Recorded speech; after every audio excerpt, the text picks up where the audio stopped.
नमस्कार बच्चों। कक्षा 7 के बच्चे हिंदी रीडर के पार्ट 5 बूढ़ा कुत्ता, इस पार्ट की हम एक्सरसाइज करेंगे।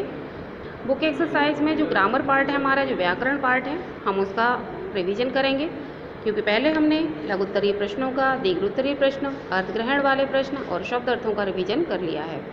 चलिए, पहला प्रश्न है इसमें, निम्नलिखित शब्दों का वर्ण विच्छेद कीजिए। तो ये शब्द हैं, उनका वर्ण विच्छेद करना है।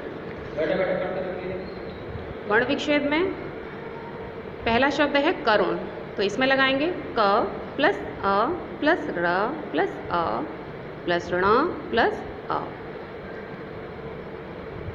अगला है खड़ाऊं, इसमें ख प्लस अ प्लस ड़ प्लस आ प्लस ऊ।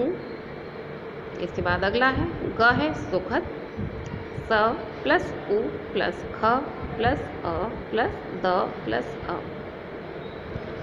वर्षा, व प्लस अ प्लस र प्लस छ प्लस अ। बुढ़ापा, ब प्लस उ प्लस ड़ प्लस आ प्लस प प्लस आ। बच्चों, जितने भी ये हलंत नीचे लगे हुए हैं इनको लगाना मत भूलिएगा, क्योंकि स्वरों पर हलंत नहीं लगते हैं। आ ई उ ए ऐ और ओ औ, ये जो स्वर होते हैं इन पर हलंत नहीं लगते हैं, और जितने भी व्यंजन वर्ण होते हैं इन सब पर हलंत लगाए जाते हैं। तो ये ध्यान रखना है आपको, व्यंजन पर हलंत अवश्य लगाएं, अन्यथा वर्ण विच्छेद गलत हो जाता है।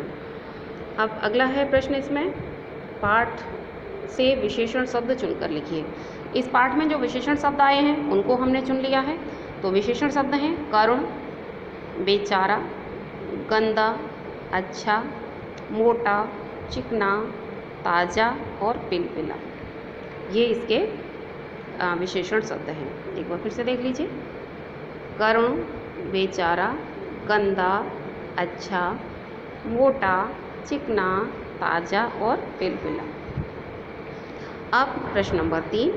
प्रश्न नंबर 3 में निम्नलिखित शब्दों से भाववाचक संज्ञाएं बनाइए। ये जो शब्द दिए गए हैं इनसे भाववाचक संज्ञाएं हमें बनानी है। तो इसमें पहला शब्द है गंदा। गंदा का भाववाचक संज्ञा होगी गंदगी। बूढ़ा का होगा बुढ़ापा। भक्त का होगा भक्ति। साहसी का होगा साहस। बच्चा का बचपन। चोर का चोरी। युवक का यौवन। दोस्त का दोस्ती। पहरेदार का पहरेदारी। लड़ना का लड़ाई। एक बार फिर से देख लीजिए, गंदा गंदगी, बूढ़ा बुढ़ापा, भक्त भक्ति, साहसी साहस, बच्चा बचपन, चोर चोरी, युवक यौवन, दोस्त दोस्ती, पहरेदार पहरेदारी, लड़ना लड़ाई। अब इसके बाद प्रश्न नंबर 4 है, निम्नलिखित वाक्यों में मोटे छपे शब्दों के वचन बदलकर दोबारा लिखिए।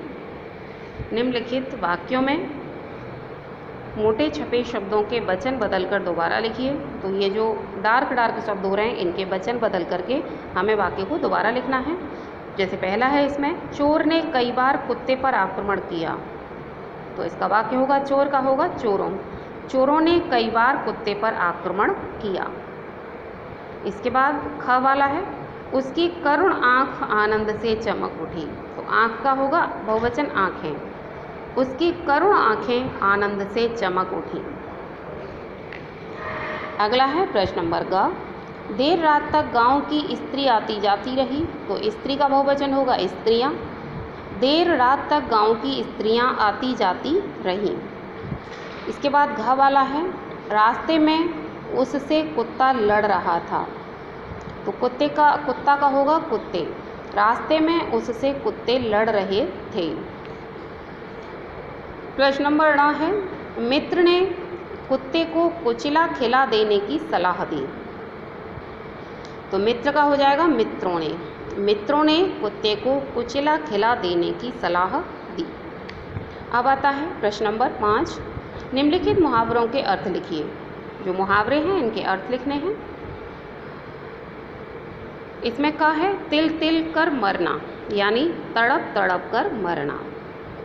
ख है, गला फाड़ कर रोना, मनीष चिल्ला चिल्ला कर रोना। टूट पड़ना मीन्स आक्रमण करना। कमर कसना मीन्स तैयार होना। ईद का चांद होना माने बहुत दिनों बाद दिखाई देना, बहुत दिनों बाद दिखाई देना। इसके बाद प्रश्न नंबर 6 है, निम्नलिखित वाक्यों के काल का नाम लिखिए। इन वाक्यों में कौन सा काल है उसको हमें बताना है और उसके सामने लिखना है। वह दिन भर खुजलाता रहता था, भूतकाल। कुत्ता रानी के मायके पहुंच जाएगा, भविष्यति काल। कुत्ता लगातार भौंक रहा है, वर्तमान काल। लेखक ने पिल्ले को दही भात खिलाया, भूतकाल। रानी के साथ कुत्ता भी जाएगा, भविष्यति काल। और स्त्रियां विवाह गीत गा रही हैं, वो वर्तमान काल। तो बच्चों, इस बुक एक्सरसाइज को जो अभ्यास कार्य है आपका, इसको अच्छे से आपको पढ़ना है, समझना है और पुनः इसका रिवीजन करना है, लिख कर देखना है। धन्यवाद।